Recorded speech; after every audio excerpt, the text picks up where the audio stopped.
The summer night air in Villisca, Iowa, hung heavy with an oppressive stillness, as if the very atmosphere sensed the impending horror that would soon shatter the town's peaceful existence. Detective James Wilkerson stood at the threshold of 508 East 2nd Street, his experienced eyes surveying the seemingly ordinary white frame house that now harbored unimaginable tragedy. The date was June 10, 1912, and what lay beyond that door would haunt him for the rest of his career. As Wilkerson stepped inside, the copper scent of blood assaulted his nostrils, a grim harbinger of the carnage that awaited him. The Moore family home, once a haven of domesticity, had been transformed into a nightmarish tableau of violence.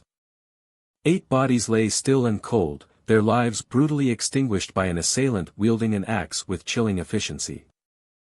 Josiah Moore, his wife Sarah, their 4 children, and 2 young houseguests, all struck down in the dead of night, their dreams forever silenced. As Wilkerson moved from room to room, each step revealing new horrors, he couldn't shake the feeling that this was more than just a random act of violence. The careful covering of the victims' faces with bedsheets, the methodical placement of the murder weapon, an axe found leaning against a wall, spoke of a killer who was both calculating and intimately familiar with his surroundings. But it was the small details that truly unsettled the detective, a plate of uneaten food on the kitchen table, a basin of bloody water in the bedroom, as if the killer had paused to wash before departing. These weren't the actions of a frenzied madman, but of someone who had taken their time, someone who felt at ease in this house of death. As the investigation unfolded, Wilkerson found himself diving deep into the hidden currents of Villisca's seemingly placid community. He soon discovered that beneath the veneer of small-town respectability lay a web of secrets, jealousies, and forbidden desires. Josiah Moore, the murdered patriarch, had been a prominent businessman in town, well-liked and respected. But as Wilkerson dug deeper, he uncovered whispers of Moore's clandestine affairs, of tensions within his marriage that had begun to spill over into public view.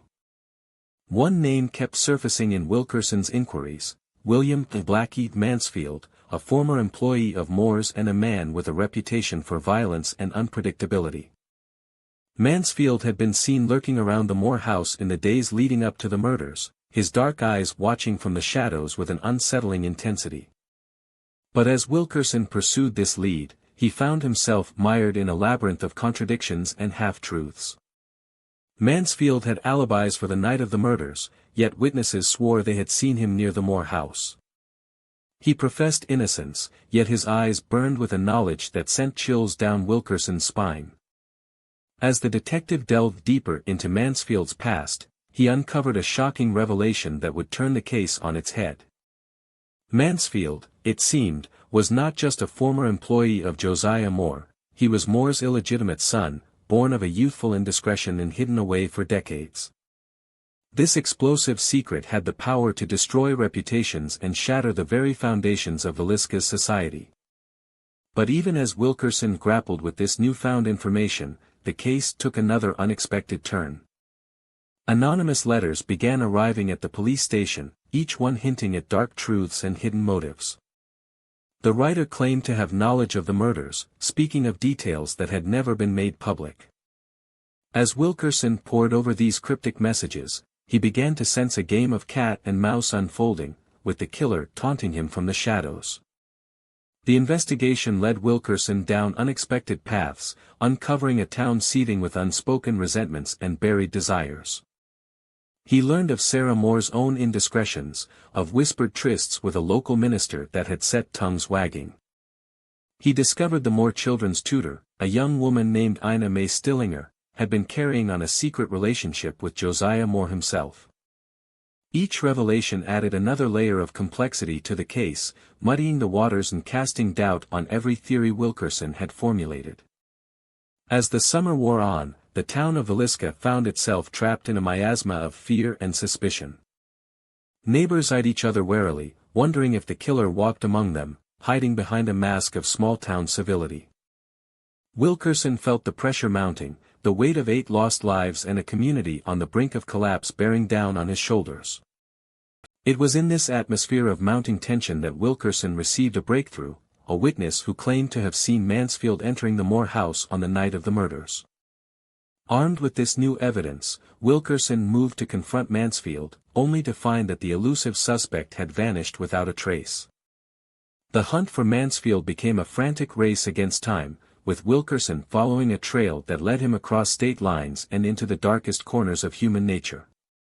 As he closed in on his quarry, Wilkerson began to piece together the full, horrifying truth behind the Villisca axe murders.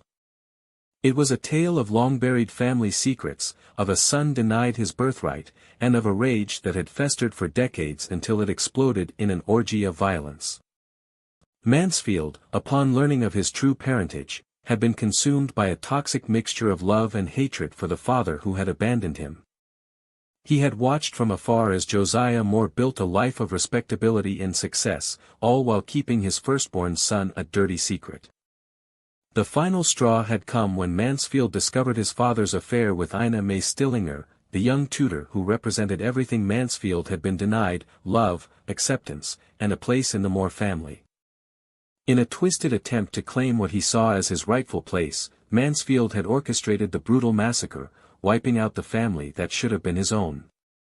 The careful covering of the victims' faces, Wilkerson realized, had been an act of twisted mercy from a son who couldn't bear to look upon the family he both loved and despised. As Wilkerson finally cornered Mansfield in a derelict farmhouse miles from Villisca, he found himself face to face with a man consumed by his own demons. Mansfield, his eyes wild with a mixture of guilt and defiance, launched into a frenzied confession, pouring out the torment that had driven him to such unspeakable acts. In those final moments, as Wilkerson moved to make the arrest that would bring closure to the people of Villisca, Mansfield made one last, desperate move. In a blur of motion, he produced a hidden revolver, its barrel glinting in the dim light of the farmhouse.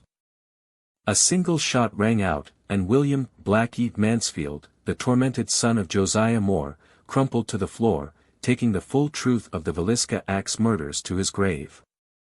As Detective Wilkerson stood over the body of the man who had terrorized Villisca, he felt no triumph, only a profound sadness for the tragedy that had unfolded.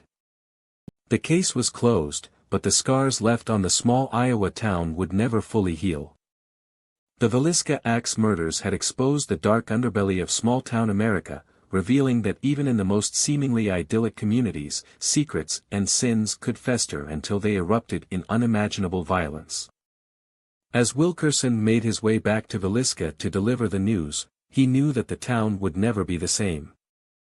The innocence of a bygone era had been shattered, replaced by a lingering unease and the knowledge that sometimes, the most dangerous monsters are the ones we create ourselves. In the years that followed, the Moore house at 508 East 2nd Street stood as a grim reminder of that fateful night in June 1912. Some claimed to hear the echoes of axe blows in the dead of night, while others spoke of ghostly figures seen peering from the windows.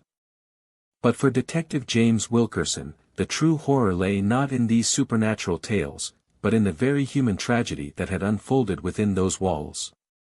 The Villisca axe murders had shown him the depths of human depravity, the terrible consequences of secrets long buried, and the fragile nature of the society we build around ourselves. As he penned his final report on the case, Wilkerson couldn't shake the feeling that there were still truths left uncovered, questions that would forever remain unanswered. The ghosts of Villisca, both literal and figurative, would continue to haunt him for the rest of his days, a stark reminder of the night when a quiet Iowa town became the stage for one of America's most shocking and enigmatic crimes.